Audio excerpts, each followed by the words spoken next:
अंगं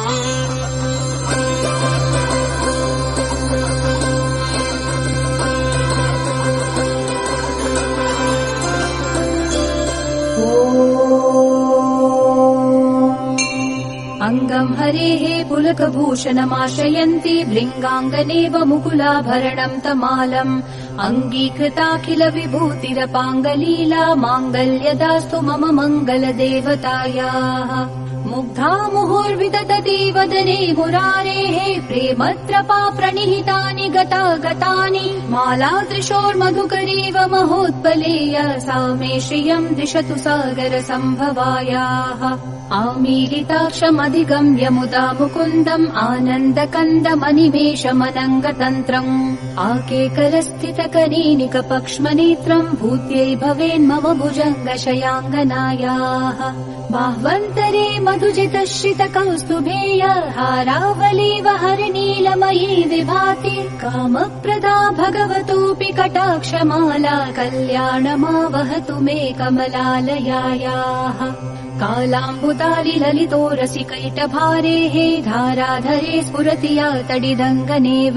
मातुः समस्त जगतां महनीयमूर्तिः भद्राणि मे दिशतु भार्गवनन्दनायाः प्राप्तम् पदम् प्रथमतः खलु यत्प्रभावात् माङ्गल्यभाजि मधुमाथिनि मन्मथेन मय्यापते तदिह मन्थरमीक्षणार्थम् मन्दालसम् च मकरालय कन्यकायाः विश्वामरेन्द्रपद विभ्रमदानदक्षम् आनन्दहेतुरतिकम् मुरविद्विषोऽपि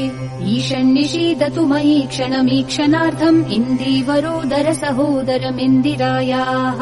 इष्टाविशिष्टमतयोऽपि ययात्रयात्रदृष्ट्या त्रिविष्टपपदम् सुलभम् लभन्ते दृष्टिप्रहृष्टकमलोदर दीप्तिरिष्टाम् पुष्टिम् कृशिष्ट मम पुष्करविष्टरायाः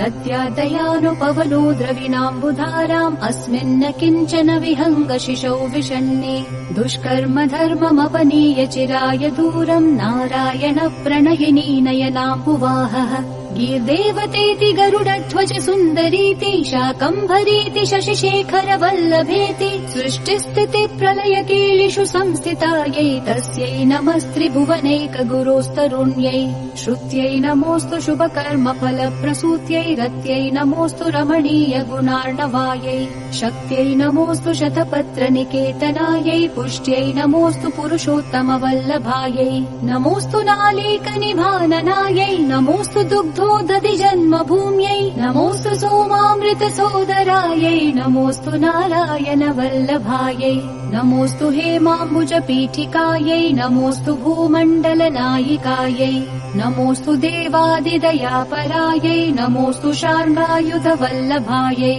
नमोऽस्तु देव्यै भृगुनन्दनायै नमोऽस्तु विष्णोरुरसि स्थितायै नमोऽस्तु लक्ष्म्यै कमलालयायै नमोऽस्तु दामोदर वल्लभायै नमोऽस्तु कान्त्यै कमलेक्षणायै नमोऽस्तु भूत्यै भुवनप्रसूत्यै नमोऽस्तु देवादिभिरर्चितायै नमोऽस्तु नन्दात्मज वल्लभायै सम्पत्कराणि सकलेन्द्रियनन्दनानि साम्राज्यदान विभवानि सरोरुहाक्षि त्वद्वन्दनानि दुरितोद्धरनोद्यतानि मामेव मातरनिशं कलयन्तु मान्ये यत्कटाक्ष समुपासनाभिधिः सेवकस्य सकलार्थसम्पदः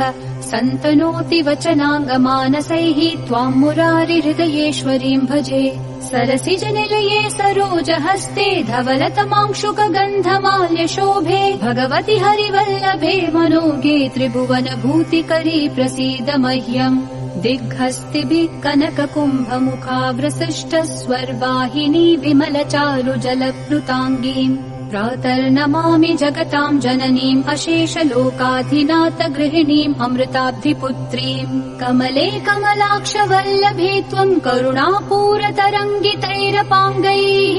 अवलोकय माम किञ्चनानाम् प्रथमम् पात्रमकृत्रिमम् दयायाः स्तुवन्ति ये स्तुतिभिरमीभिरन्वहम् त्रयीमयीम् त्रिभुवनमातरम् रमाम् गुणाधिका गुरुतर भाग्यभागिनो भवन्ति ते भुवि बुधभाविताशयाः